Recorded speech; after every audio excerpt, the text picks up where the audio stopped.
Saviez-vous qu'une grande majorité de l'eau que nous consommons se trouve en fait sous nos pieds? Eh oui, car la Terre absorbe l'eau de pluie. Les gouttes d'eau ne s'arrêtent pas en tombant au sol.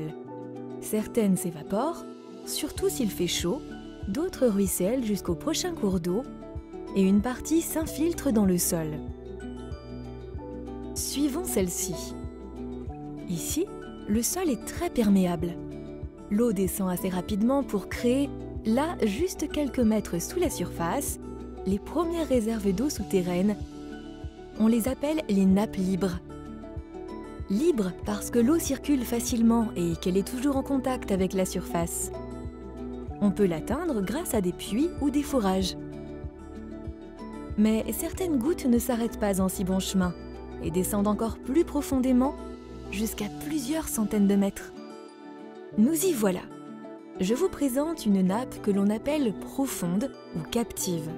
Il a fallu plusieurs décennies, siècles voire millénaires à nos gouttes pour se retrouver ici. Elles sont sous pression entre ces deux couches géologiques quasi imperméables. Vous imaginez le temps qu'il faut pour réajuster le niveau de ces nappes lorsque nous puisons trop dedans? Cela peut prendre plusieurs siècles. Observons maintenant où se situent ces nappes profondes sur notre territoire. Elles s'étendent sur la majeure partie du bassin Adour-Garonne, du pied du massif pyrénéen au sud, en passant par la bordure de la Montagne Noire au sud-est, celle du Massif central à l'est et le seuil du Poitou et Massif vendéen au nord.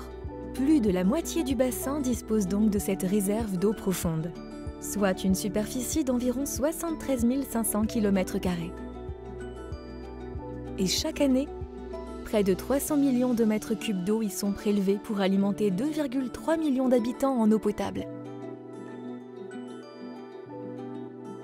Mais il y a un problème.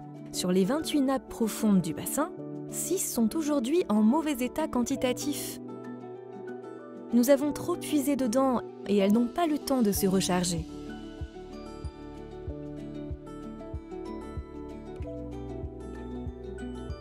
Avec le changement climatique, les ressources en eau issues des nappes libres et eaux de surface comme la rivière diminuent de plus en plus.